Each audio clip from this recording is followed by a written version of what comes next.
کہا حضور پہلے بتائیے یہ فوٹیج تو ہم سب نے دیکھی آپ کی گرفتاری کی، وہ تو اس پہ مختلف قیاس آرائیاں ہو رہی تھی، آپ بتائیے کس طرح یہ معاملہ ہوا؟ کیا یہ ٹھیک ہے کہ آپ کو پہلے پولیس نے کہا کہ ہم کچھ بات کرنا چاہتے ہیں، اس انداز سے ٹریپ کیا پھر گرفتار کیا، کیا ہوا تھا معاملہ؟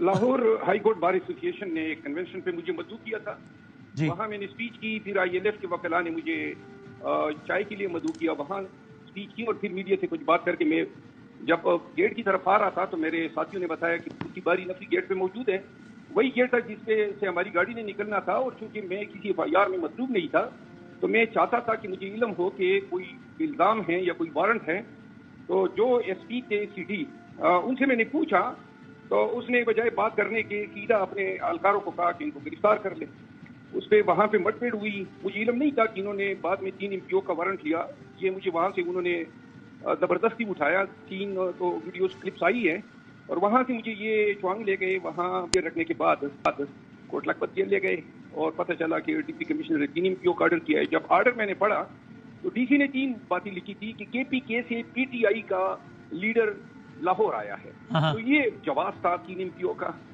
تو اس کے بعد جو ہے انہوں نے جیل میں میرے ساتھ انتہائی ناروا سلوک کیا۔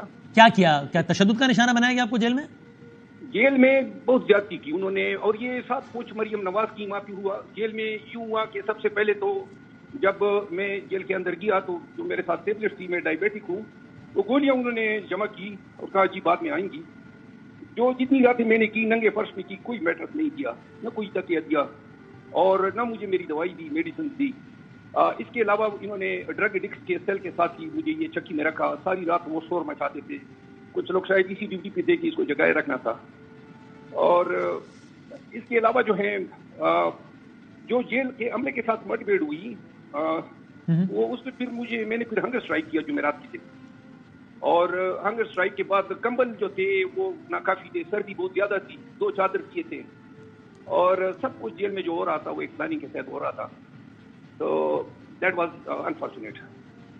آپ نے بڑا یقین سے آپ کہہ رہے ہیں کہ مریم نواز شریف صاحبہ کے کہنے پر یہ کیا گیا، آپ کو یعنی معلومات ہے اس کی؟ کیسے آپ کو اتنا یقین کیسے؟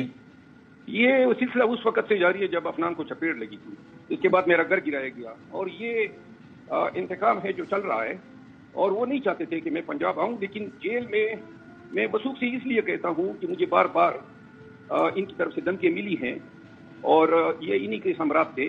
مجھے خواہ مخواہ میں کیا ملا، ان کو ایک غیر قانونی آرڈر تھا جو قلعدم ہوا آج، اور کیوں اٹھایا؟ تو آپ کا شک کسی اور ادارے پر نہیں ہے، صرف ایک شخصیت پر ہے جو کہ مریم نواز شریف صاحب ہیں؟ یہ سارے ادارے بھی مریم نواز کی ماں پہ لگے ہوئے ہیں، سب کچھ جو ہو رہا ہے وہ مریم نواز کی ماں پہ ہو رہا ہے۔ جو جیل میں جو غیر انسانی رویہ انہوں نے اپنائے رکھا، اس میں کوئی شک نہیں ہے کہ جب تک کوئی منتقم مزاج شخص آپ کے پیچھے نہ پڑا ہو، اور پھر اپنے تئیں انہوں نے مجھے ڈرانے دھمکانے یا مجھے ٹارگٹ کرنے کی کوشش کی، لیکن میں نے ادھر ہی جیل میں جو ہے ان کو اپنی اوقات یاد دلا دی۔ میں نے جب اسٹرائک کی، ہنگر اسٹرائک، تو پورا جیل کا عملہ جو ہے وہ چونکہ ڈائبٹیز کا پیشنٹ اگر شوگر لو ہو جائے تو وہ کریٹیکل ہو جاتا ہے، تو انہوں نے پھر مجھے جو ہے کمبل بھی دیے، میٹرس آخری دن تک نہیں دیا، آج 3 بجے میٹرس لے آئے جب میرا ریلیز کا آرڈر ہو گیا۔ لیکن شیخ صاحب یہ مروا صاحب آپ کہہ رہے ہیں نا کہ کیا فائدہ ہوا، یہ غیر قانونی آرڈر تھا، وہ رہائی مل گئی۔ آپ لوگوں کے اپنے موقف کے مطابق بہت سارے سینکڑوں اور مثالیں ہیں جو کہ آپ لوگوں کے اپنے مطابق ہی غیر قانونی طور پر قید ہیں اور ان کو رہائی نہیں ملتی، یا ملتی تو دوبارہ گرفتار ہو جاتے ہیں، تو آپ کے ساتھ ایسا کچھ نہیں ہوا، تو یہ ایک الگ معاملہ ہو گیا آپ کے ساتھ؟ جی الگ معاملہ نہیں ہوا۔ آج ہائی کورٹ میں جج صاحب نے باقاعدہ پوچھا تھا کہ کیا کسی اور کیس میں مطلوب ہے، تو پولیس نے اطلاع کیا کہ کوئی کیس پنجاب کی زمین پہ ان کے خلاف درج نہیں ہے، میں مطلوب نہیں ہے۔ تو میرے وکیل کوثر صاحب نے، سردار لطیف کوثر صاحب نے کہا کہ مجھے وہاں ہائی کورٹ میں پیش کر دے، کیونکہ خدشات دیکھے مجھے جیل کی گیٹ سے باہر اٹھا لیں گے۔ لیکن آپ کو آج دوبارہ گرفتار کرنے کی کوشش کی گئی رہائی کے بعد؟ نہیں، جیل پہ کوئی پولیس نہیں آئی تھی، اس کی وجہ یہ تھی کہ آج جج صاحب نے پابند کر دیا تھا کہ اگر دوبارہ اس شخص کو یا مس ہوا یا یہ جو ہے دوبارہ اپنے ہاتھ ڈالا تو اس کے پورے نتائج ہوں گے، یہ کورٹ میں جج صاحب نے ابزرو فرمایا تھا، لہذا یہی وجہ تھی۔ پھر بہت سارے وکلاء آئے تھے، میرے قبیلے کے بہت سارے لوگ آئے تھے، اور ہم بیسیکلی دوبارہ غیر قانونی گرفتاری جو ہے وہ کسی صورت میں جو ہے دینے کے لیے تیار نہیں۔ آپ کو یہ خدشہ ہے کہ کل پرسوں ترسوں دوبارہ کوئی نیا کیس بنا کے پھر آپ کو گرفتار کیا جا سکتا ہے؟ نہیں، ابھی خدشات بھی ہوں گے تو غیر قانونی کوئی یہ کوشش کرے گا۔ پرسوں تو ہم نے چینا جبتی کی یا جان چھڑا، لیکن ابھی کوئی آئے گا انشاءاللہ تو بالکل دو آپ کریں گے۔ اور آپ پنجاب میں کنونشنز کریں گے جس مقصد کے لیے آپ آئے تھے؟ الحمدللہ سیاسی موت بنے گی یہ کنونشن، اور جلد سے میں کرنے جا رہا ہوں. کل ہی میں خان صاحب سے ملوں گا، اور چونکہ یہ شیڈول اناؤنس ہو گیا ہے، اس کے بعد کوئی جواز نہیں رہتا ہے کہ کوئی بھی کیئر ٹیکر حکومت جو ہے وہ پی ٹی آئی یا کسی بھی دوسری پارٹی کے ساتھ کوئی ڈسکریمنیٹری رویہ اپنا لے. اور آپ نے یہ بھی کہا کہ یہ کہا ہم نے کہ خان صاحب نے آپ کو پچھلی ملاقات میں، آخری ملاقات میں کہا کہ جو بھی بندہ پارٹی چھوڑ گیا ہے، چاہے وہ شیخ رشید صاحب ہو یا کوئی بھی ہو، ان کو ٹکٹ نہیں دیا جائے گا. Is that correct? جی ہاں. اچھا، انکلوڈنگ شیخ رشید صاحب یا کوئی جس نے بھی پارٹی چھوڑی اس کو ٹکٹ نہیں ملے گا؟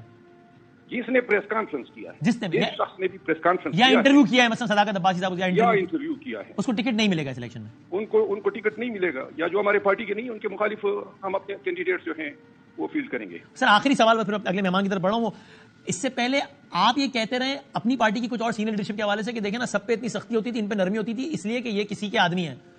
اب اگر پلٹ کے وہ آپ سے کہیں کہ دیکھیں سب اندر جاتے ہیں باہر نہیں آتے، یہ باہر آ گئے، یہ آدمی ہے، وہ الزام آپ پہ لگا دیا انہوں نے. تو بادامی صاحب یہ کیسا سوال آپ کر رہے ہیں؟ میرے آپ اس ٹائم سے شروع ہو جائیں. آپ نے خود لگایا تھا نا یہ الزام کسی پہ. خان کا پہلا وکیل ہوں، سنیں نجیب، جو بلا وجہ ناجائز طور پہ گرفتار ہوا. خان کا پہلا وکیل ہوں جس کا گھر گرایا گیا. خان کا پہلا وکیل ہوں جس کے برادر لاکھوں نامعلوموں نے مرڈر کیا ہے اور آج تک میں ہمارے قاتل معلوم نہیں ہوئے ہیں. خان کا پہلا وکیل ہوں جس میں 26 FIR ہیں. اور آپ ابھی بھی مطلب ہے کہ جن میں آپ نے الزام لگایا وہ بھی خان صاحب کے وکیل ہی ہے نا، اور وہ بھی بڑی سخت بات کرتے ہیں ہر حوالے سے. چلے جی، اللہ ان کی بخشش کر دے.